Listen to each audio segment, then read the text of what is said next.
we all did this. We all came together and we went, how do we push this forward and make it doper and more resonant and bring all of the things needed to have fun, but also to respect what we were doing with telling this story and being the first people to get to bring people of color in this way, from a perspective of a person of color, not just opposed to casting someone or putting a face up there. And so that's what I hear when people say, oh, Misha, I'm like, no, we all did this. We all brought elements that elevated this and made it resonate so deeply for so many people.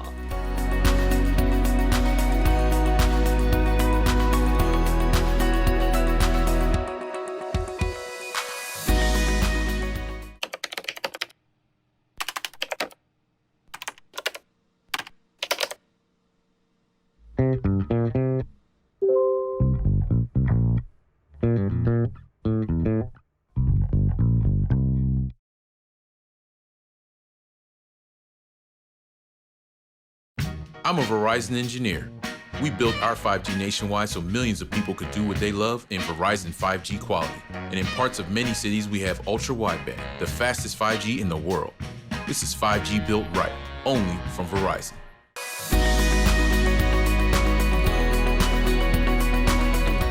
Welcome to PaleyFest. I'm Dominic Patton, Senior Editor of Deadline Hollywood, and I'm delighted to be your host for this special festival conversation celebrating Lovecraft Country. Special thanks to PaleyFest's official card, Citi, and welcome to Citi cardholders watching the show. And thanks to festival sponsor Verizon for helping to make today's event possible. Now, debuting on August 16, 2020, the 10-episode barrier and genre-busting Lovecraft Country, well, it was one of my top shows of 2020 in my year-end list. And today, we are thrilled to welcome members of the gifted cast and creative crew of the HBO series. Joining us are creator and executive producer Misha Green, cast members Journey Smollett, Michael Kenneth Williams, Anjanou Ellis, Abby Lee, Jamie Chung, and Wumi Masaku. Thank you so much, guys, for joining us. Thanks for having us. I have to, there's a million questions people want to ask about the show. A lot of people want to know about if there's going to be a second season or not. The first thing I have to ask is to you, Misha. I mean, you and Journey have a history together. You worked together on Underground, one of the great shows of the past decade. I wanted to know what drew you to this material and what drew you to taking this approach to telling the story based on the novel. What drew me to Matt Ruff's novel was the cover. Honestly, I saw it and I was like, this looks dope. Let's do it. I don't even care what's inside of it. We'll make something good. And just in general, this idea of reclaiming this space for people of color. I think that I've been a huge genre fan since I was a kid. And to think about all of those things, Aliens, Night of the Living Dead did have a main character that was a Black person, but it's usually you don't see people of color in this space. And so that was just fun for us and exciting for me to go to all those places. And that was really what drew me to the novel and the idea of doing it. Now, Journey, one of the things, of course, about the series is that it plays with monsters, real and let's say imagined, though that's a very distinct way of putting it. And talking about race in America and the vast amount of discrimination as Misha talked about in terms of genre, but also in terms of real life as well. For you as an actress, what did you want to bring to this role, and what were some of the greatest challenges for you? I think the main goal with any project is to just tell the truth, and it sounds like a very simple thing, but it's very challenging to do that. And with this project, there's so many different, yes, we've got the magical forces and the fantasy, but at its core, it's really a family drama, right? It's really a story about folks fighting for their family, fighting to build their family, fighting to reconnect with family. And for Letty, it was just really important for Misha and I think we talked a lot about this idea of her being a woman who is, yes, she's very disruptive, and yes, she's ahead of her time, but she's the women that we know, the women that are in our lives, right? And it's really that simple. You know, I drew a lot of inspiration from Letty, I mean, from my grandmother in building Letty. But also from other dope Black women from that era, you know, the Lorraine Hansberrys, who's like, it can't be more disruptive to write about redlining in Chicago in the 1950s and put that on stage like she did in Raising the Sun, you know. And so I think it's just, the goal was just to tell the truth of who we are in our entirety. We have built the American fabric, right? You know, and we as Black women have always been on the front lines of change, but also uplifting this nation, right? And so for me, yeah, it was so simple, and just telling the truth. We fall in love, we get our heart broken, we fight with our sisters, we fuck shit up sometimes, okay, excuse my language, and take a back. It's PaleyFest, Journey, you can say it. Okay, cool. You know, it's like we have rage, and holding space for our rage. My goodness, how radical is that? Right? Like, just displaying our rage. Like, it was so crazy to see the response in moments like that. In episode 7, when you have, you know, Ingenue's beautiful portrayal of a woman simply reclaiming who she is, right? Like Letty taking her back to cars and having rage. I mean, it doesn't feel like it's that complicated, but it's just something simply telling the truth. And I think that's what Misha does so well.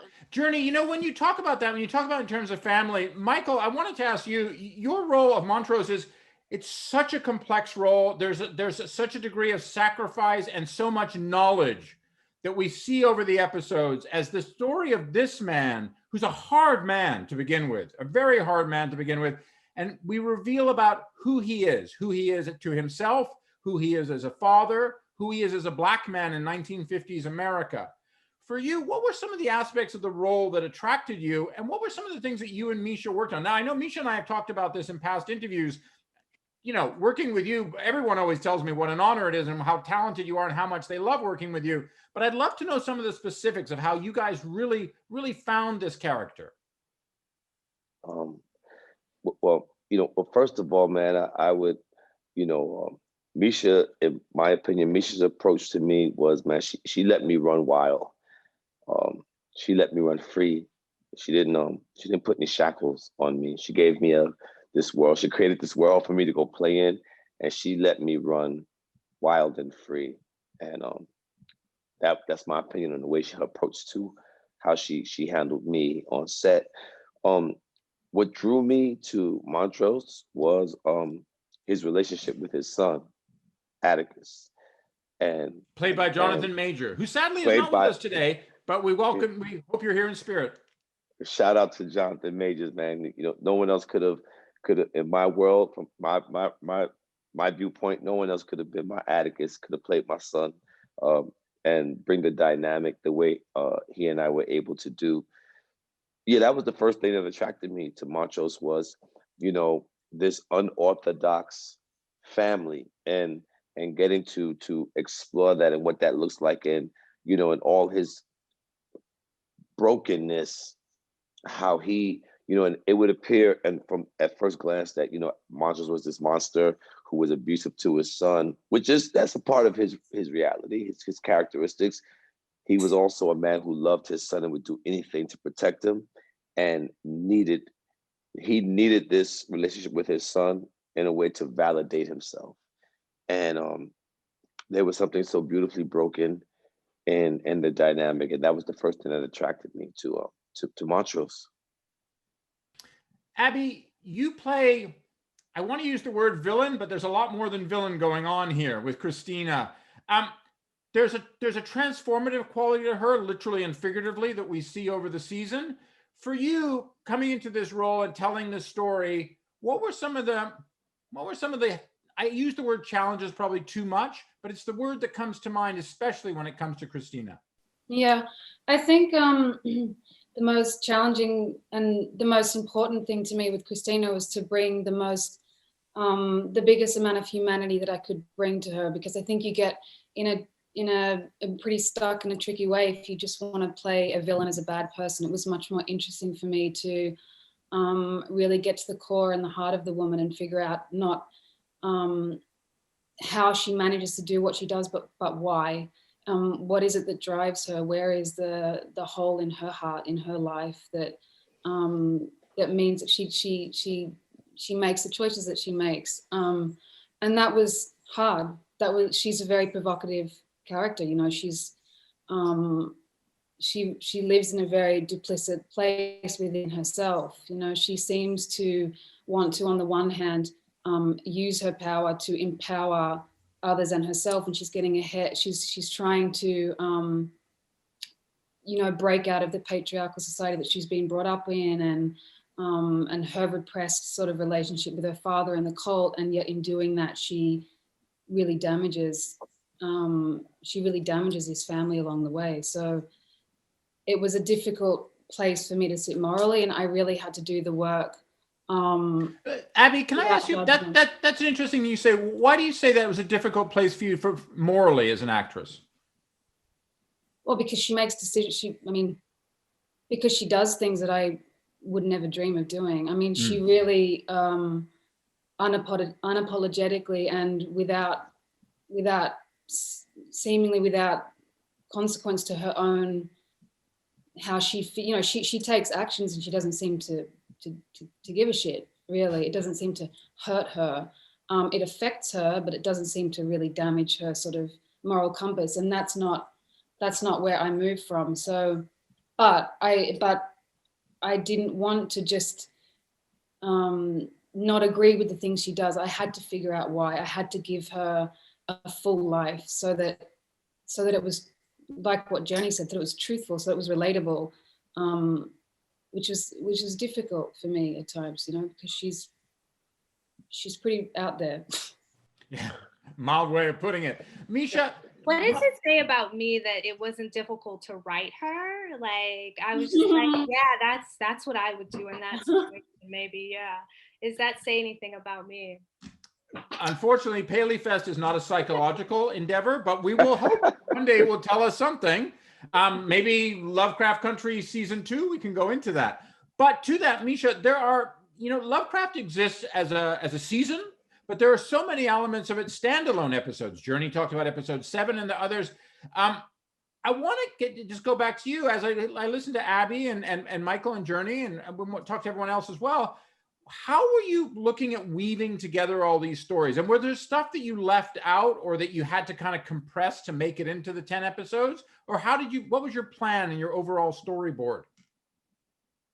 Yeah, there was a lot we had to leave out because I just wanted to do every single thing I possibly could in the scope of genre in one 10-season episode series. So we left a lot of things out, but I think for me, it was very exciting to have every episode be its own individual thing and to kind of have this overarching story that was going across the entirety of it. That way we could play in the different genres and have fun and really, you know, for all the genre fans, give them that fun and that taste and that feeling of, you know, when you watch it week to week, what's going to happen next week, and not knowing. That was the design and partly what was in Matt Ruff's book that we just took and jumped off of that and went to the moon. But also in that too, as you said, like, you know, you took African-American characters and put them in places where they were normally just not either welcome or just did not sit. I mean, I think it was episode 4, A History of Violence. I mean, essentially you guys did Indiana Jones meets the Goonies, and it was fantastic. But that was just something that we had not seen happen outside a white world before. For you, was there any apprehension for you, or were you just like, this is how we're going to do this and we're going to go into this, we're going to go in hard and large? Yeah, I don't think it was as conscious for me as it is now. I think that, you know, the first trailer came out and everybody was like, oh my God, it's all Black people. This is amazing. And I was like, oh, right, it's all Black people. That's like new for you guys. It's not new for me. And up here in my imagination, everybody is Black in the first place, even when you're not Black. So it's like, to me, it wasn't new, but I was also reminded how that's new for all of us who watch and consume media because we tell it from one point of view. So it was fun to to kind of get away with a little bit as well, because I was like, is this going to be more exciting for me because I put Black people in it, but it's the same old horror genre cliche I've seen a million times? And the answer was like, yes, absolutely. This ghost moment that I've seen in 900 movies works even better for me now, because I'm like, ooh, people of color, yay. Well, I would also say, though, I don't think, it wasn't done like it was a million times. You guys brought flair and originality to every aspect of this. Wumi, Journey talked earlier about family, and certainly the relationship, the fictional sisters relationship, is a pivotal one in Lovecraft. For you, what were you looking for in the character, and how did you feel about the evolution of the character over the season, sorry? I mean, the evolution of the character came as a real shock to me. Oh, really? You didn't think Ruby was going to end up where she started? I didn't think she was going to turn into a white woman. No, when I auditioned for the part, no, no idea. When I auditioned for the part the first time, I hadn't read the book. I didn't know it was a book at that point. And, I was just kind of like, that scene, it's one scene in the pilot, and you get so much from their relationship in such a little time, but not heavy-handed. And first of all, you notice the writing, it's superb. And then you notice the complicated relationships. And to me, that's something that gets me very excited, because relationships are all that matter in my mind. And seeing how, like, especially as someone who's like a baby sister to two older sisters, seeing that dynamic so clear and crisp, so much happens in that scene. I had no idea that Shoggoths were going to jump out at the end. I had no idea when I read the pilot. And it kind of floored me, because I didn't know it was something I wanted to watch. I didn't know it was something that I had ever felt. I didn't even know I felt excluded from it, but I never watched genre before. I just never did. And I didn't know why. I just thought, well, that's not for me. And until I read the script. And then my second audition, Misha tells me, you're going to turn into a white woman. And it just kind of like, you're Misha, like... So, Wumi, I don't mean to interrupt you, but Misha, I've interviewed so many showrunners over the years, and they talk about when they have conversations with cast. You mentioned The Walking Dead earlier, for instance, and The Walking Dead, various showrunners over the years have to have what they refer to as the uncomfortable conversation when someone gets told that their character is going to be killed off. And they have a way of doing it. How, as a showrunner, do you have a way of dropping these surprises on people, or you just kind of like walk over and tell them this is what's going to happen? Yeah, I don't. I just have one rule: don't forget to tell them. I actually did that once, and it did not go well. It was really bad. So I remember now, I'm like, anything that's coming up that's going to be something big for the character, just to try to have that conversation earlier. And I feel like that conversation for me was like, I was like, so listen, this is my most favorite chapter in the book, you're gonna play it, it's gonna be great, it's gonna be insane. So that, to me, that conversation wasn't a hard conversation. It just was like, listen, what we're about to do is bananas on this show, let me just share it with you. And Wumi, is that what it was like from your point of view? I mean, yeah, I was just completely, like, totally confused, like, had no idea that was coming. And that's when I found out it was a book in that audition. So then I went to read the book afterwards. But even still, like, the book and the series, there's so much in there. Like, I didn't expect Ruby's journey on my second audition to be exploring that rage. I didn't expect that either. I didn't expect a stiletto to show up. Did it? No. Ingenue, I have to ask you, did you have a similar experience? What were some of the surprises that came on the show for you? Everything. Everything was surprising about the show. And I'm sure I would speak for my castmates that I think the way that we all sort of approached this was expect the unexpected. And yeah. I came to work every day. I was like, okay, what's gonna happen today? What are we gonna do today? And when I read the scripts, I read with that expectation as well. Well, then I have to ask, because I know that this is a fan favorite question, and I'm going to start with Jamie. And Jamie, thank you for also joining us today. But I always want to know this because people always ask me when they know I'm doing interviews to ask people this. So Jamie, I'm going to start with you. What was your favorite part of the show? And it doesn't necessarily have to be a part that you were in. Oh, Michael's shaking his head. He's already like not wanting to go with his part. I would have to say my favorite moment would be all the little adventures. You know, every episode was its own adventure. But the one that sticks out to me the most, for example, is I Am, where Ingenue goes on this crazy journey, or even, even the Goonies moment. Like, every little adventure was pretty incredible. But if I would have to pick one, I would have to say when they first started off on their journey and they're going on this road trip. And they're like, okay, they're going to the diner, and they're like, okay, this seems like a safe place to eat. I mean, how crazy to think like it wasn't a safe place to eat, that if you were a person of color, you were not welcome there, Mm-hmm. or safe places to stay, or, they're doing their little checklist of like, do you have everything? This is what you need to do in order to prepare to do a road trip through some counties that don't want you there. Like, that particular adventure to me was fucking insane. But it would have to be from episode 1?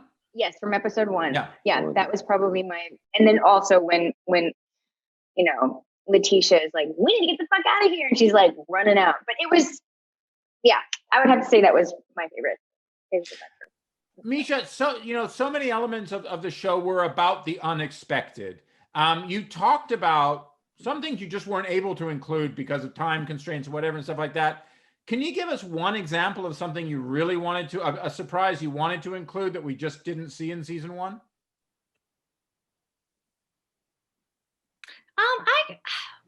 I guess I kept in all the stuff that I really wanted to see. There was nothing cut that I was like, this, oh no, I feel like we kept it moving. We moved pretty fast through that plot, and I feel like everything that was meant to be in there was there. And then you always get surprised because you don't really think about a moment, and then these amazing actors come in and they breathe life into it, and every inch of it you're like, oh my God, that's my favorite moment now. It's like every episode there'd be something new where I'd be like, now that's my favorite moment. I didn't even think about it when I was writing it to play it that way, and they played it that way, and oh my God, it's just so true. And so I feel like it's a smorgasbord of things that I love, and we got to put all of it in, and that's such a rare thing.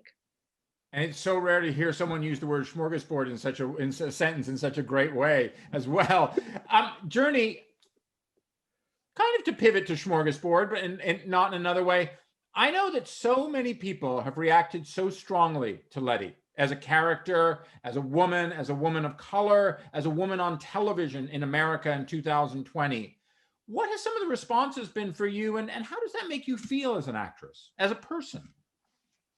Oh man, it's like food for my soul, as an artist, feeling like you're being used for a purpose that's bigger than yourself. I mean, that it just doesn't get better than that. To feel that, there's so many women that I've encountered, or they reach out to me on like social media and stuff, and just not just Letty, but all of the women here, feeling like they've been seen, right?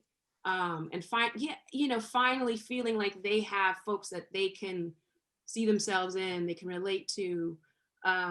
It's just incredibly nourishing to me to know that I'm a part of something like this. That's way bigger than any one individual on the screen, right? The collective it's just mightier. But yeah, I think it comes back to our mad scientist, Misha. She has dared us all to just be so unbound, to be so untamed, right? To truly kind of like, instead of living from our indoctrination, how can we live from our imagination, right? Like, how can we really get outside of the box? How can we lean into our discomfort? This experience, I talk about it often, like this idea of blood memory. Michael and I talk about this a lot too. This visceral connection that we had to these characters. It it vibrated through our beings in moments. And you could tell that the ancestors were using us, right? You could feel it on set sometimes. You could feel the spirit in moments. And yeah, so it's quite humbling to be a part of something that feels this mighty. Wumi, I want to come back to our round table thing. Is what was your favorite scene, episode, aspect of the show?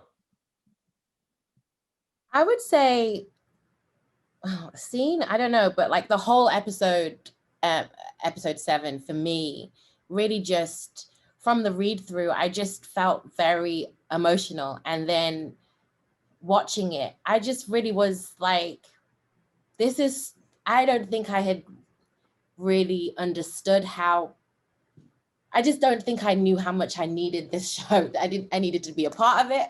I needed to be around all these people and watching I really felt like a deep sigh of relief and gratitude. And so that's, it's not a scene. I mean, it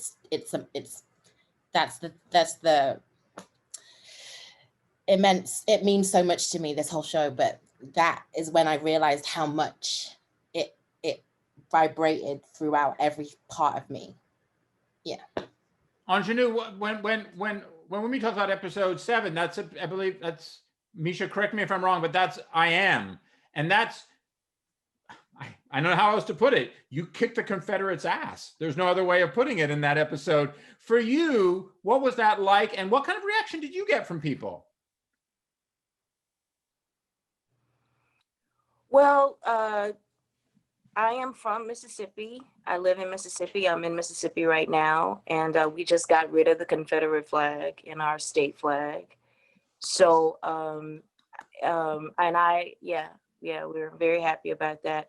So it was personal to me. So it wasn't just words that I was saying. I was communicating my life, and unbeknownst to the American audience, I was communicating what I go through, going from my house to go to Walmart or go to the bank, seeing that flag every day. And so cutting that Confederate's head off, that's what I want to do. That's what I've been trying to do for years here. So it was a meta experience and also a very, very personal experience. I do want to say this about that episode. I have been, like Journey has alluded to, but there have been women who have approached me, Black women who have approached me and asked me to participate in women's conferences, and because they are building panels around that episode. That's how affecting and resonant that episode has been. So I'm grateful to Misha and for doing this for Black women. Misha, when you hear things like that, and I'm sure that's not the first time you've heard it, how does that make you feel? What was great about this, and this is the thing, this is to answering your question that I was talking over to, sorry. It's all of us. You know, the Confederate thing was Ingenue. Ingenue came to me and she said, I would like this to be Nathan Bedford Forrest, who was the leader of the KKK, who was from Mississippi. She said, so that those men they were fighting on that battlefield weren't Confederates until she came and said, this is important to me that it's Confederates. Oh. And I feel like across the board, everybody brought that to the table in this project. It was like everything with every single character, everybody brought something that enhanced and took it to the next level. And so that to me is what I hear when anybody says Misha, I go, all of us. We all did this. We all came together and we went, how do we push this forward and make it doper and more resonant and bring all of the things needed to have fun, but also to respect what we were doing with telling this story and being the first people to get to bring people of color in this way, in from a perspective of a person of color, not just opposed to casting someone or putting a face up there. And so that's what I hear when people say, oh, Misha, I'm like, no, we all did this. We all brought elements that elevated this and made it resonate so deeply for so many people. So to that, I'm going to jump. Oh, sorry, Jamie. Can I just interject? Because my answer sounded like I enjoyed watching them have to go through this list for their journey in order to like have a safe journey across America. That wasn't the point. What I liked about that. It did not sound like you were enjoying it. It sounded like you were appreciating it. No, I appreciated it because it really set the tone of the show of like shining a light on dark America. That's all I needed to say. Like the dark history in America. That's all. Okay, thanks. I want to. Thank you, Jeremy. Misha, going back to what you just said, I want to even jump back a little more to when Michael was speaking, when we started off the panel earlier. Michael talked about you letting him go wild. So when you talk about what Ingenue brought to episode 7, Journey, you talked about, channeling and feeling the voices of the ancestors and feeling something larger than yourself. Wumi talked about that too, as did Abby. Michael, what did you and Misha like getting into the real nitty gritty of your character? What were some of the aspects that you guys were like, this is what I want him to do, this is what I think he would do, and you two talking about that? Because I find that fascinating, that creative process. And it seems like Lovecraft is just it's overflowing with it, thankfully. Again, Misha, she when I say she let me run wild and free, she didn't put a leash on me. There was not a lot of dialogue that, the directors would give me direction, but she and I never really had any elongated conversations about the trajectory or the path that Montrose would take. She gave me my script, and she let me arrive at my choices. I will say one thing that sticks out that we did talk about, that thing that I believe I brought to the table. It was when Montrose was talking about to Atticus about what happened in Tulsa, Oklahoma, what they had survived, and that started to come out of Montrose. There was a scene he was talking to Atticus, and he was telling him what happened, and he says, yeah, like the Tulsa riots. He said, more like a massacre, really. I had recently found out that the reasons why it was called a riot was because the difference between the word riot and the word massacre is reparations. Mm-hmm. The whole thing was built on a lie, and the community of Black Wall Street was completely massacred, and there was no riot. Riots would means that I was in the street just fighting and was going crazy, and that was not the case. And when I brought that to Misha, she kept it. She let me bring that to the table, that bit of information that I had found in my journey. But I would just like to also go on the record and talk about some of the favorite scenes. It's when I was making the face earlier, it's hard to just come up with one scene, but I definitely I want to go on record and saying the I Am episode. Ingenue looks like the women in my family, my sisters, my nieces, my mom. Her brown skin, her full body, her cheeks, everything about her reminds me of the women in my family, as do Wumi. But so to see Hippolyta, it was, because I'm a mama's boy. I was raised by very strong women, and to see the Black woman's experience be liberated like that and set free, and her strength be recognized, it touched me to my core for all the women in my community and in my family. Wumi, when Ruby, we'll call it, we'll just name it applicably the stiletto scene. That that spoke volumes to me. I was, you know, it just, you know, from where I sit, I see the Black women get beat down so much, and they got to deal with so much. They got to lift us up, the men. They got to raise the children. They gotta be strong. They got to show no emotion. It's we put so much of the Black woman in my community, and to see Ruby just like own her strength, and it again, it spoke volumes to me. There was another scene with I'm blanking out on Abby's character right now, Christina. Christina. Yeah, and this one I think will probably go on top of this list right now. Again, it's a close number one, because I had to watch the scene where Ruby tells Christina, you know, after they had intercourse in their alternate bodies. um she says, she gives a speech about, feeling guilty that she should have been on in her community with mourning with her community the death of Emmett Till, and she was here with Christina, and she tells Christina, I want you to feel what I feel right now, and I want you to care. And Christina just, well, I don't care, and I don't feel right. And and then cut to Christina paying these men. She takes her protection, her seal of protection off of herself, and then she pays these two men to beat her up on the deck. I had to watch that 3 times before I understood that she was coming from a place of humanity. She did care, and she wanted to. She wanted to know what Emmett Till felt like, because she cared that it affected Ruby so much. I didn't get that to the third watch, man, and that blew my mind.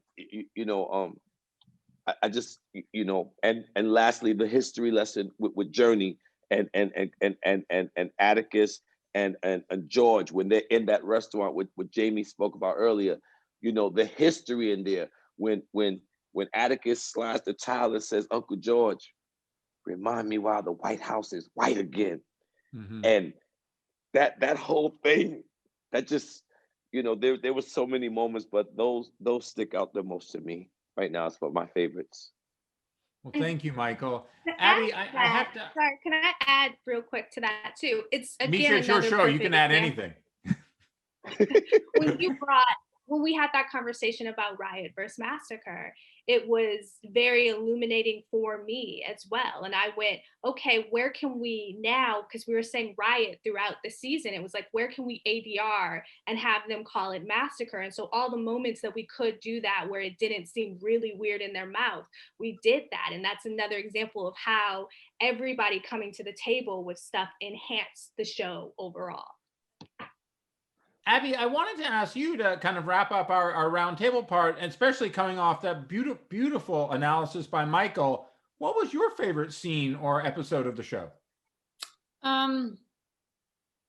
Episode 8 for me. I think watching Dee unfold, because I was in so few scenes with Jada. I was, I think I was in one where she was out cold because she'd had the spell on her, and so I didn't get to see Jada work so much, and just her episode, what Dee goes through, and all of that gusto and that power and that sensitivity, and that, like, I mean, Jada's just so full of all of these elements, like packaged into this like teenager, and she just gives this heartbreaking, outstanding, like amazing performance. And I was just in awe of her the whole episode. I loved it. I should point out that episode was one of the ones that actually, Misha, that you directed. Oh, did I? Only one. Yeah. I'm trying to win the Lovecraft Country Trivial Pursuit game that we'll be playing after this panel. We do have a question from our sponsor. So please allow me to ask you this. One of the major themes of the show is transformation, as we have been discussing in our panel. For example, Ruby, as we talked about, transforms into a white woman, and Christina, as we've talked about, transforms into a white man. Are these transformations meant to draw parallels to larger societal issues like hierarchy and power? And are there any other underlying parallels or symbolisms that may be embedded within this idea of transformation? And I have to say, Misha, I think the question starts off with you. Transformation, does it have anything? Yes, but I'm loath to always tell people what those things mean. I feel like you can find everybody has different parallels for their experience to what that transformation means, but I think all of the characters, even in the whole of the show, it's this idea of transformation, and you don't start where you start is not where you're finished, and it's about how hard it is to transform and how much we need to do that. And in the realm of perfect answers, that one will not be transformed. Can I speak to that? Oh, of course. Can I speak to that, please? Of course. Yeah.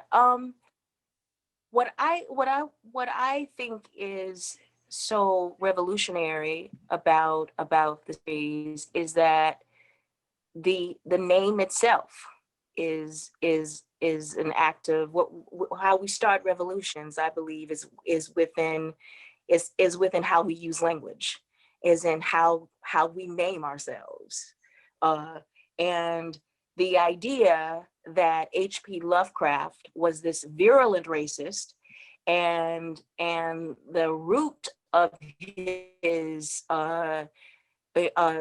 writing was rooted in paranoia of African Americans and Asians and Jewish people in Brooklyn, and we are taking his name and transforming it into a space that is self-liberating for Black folks. And so to me, the entire series in that sense is an act of transformation, and I think revolution in that sense. So what a wonderful way of looking. Journey? I was just snapping. I was just snapping. I was like, that's You were it. snapping silently, though. Oh, Like, okay. that's the one right there. Yeah. Well, listen, guys, I really thank you so much for joining us today. You know, we just want to say to everyone, thank you from the cast, from the creatives. Misha, thank you so much for joining us for this special PaleyFest conversation with members of the wonderful Lovecraft Country. And thanks again to PaleyFest official card, Citi, and festival sponsor, Verizon. Now you can learn more about the Paley Center by visiting paleycenter.org. Thank you so much. Take care. And please, Misha, give us some more Lovecraft, okay? Thanks, guys.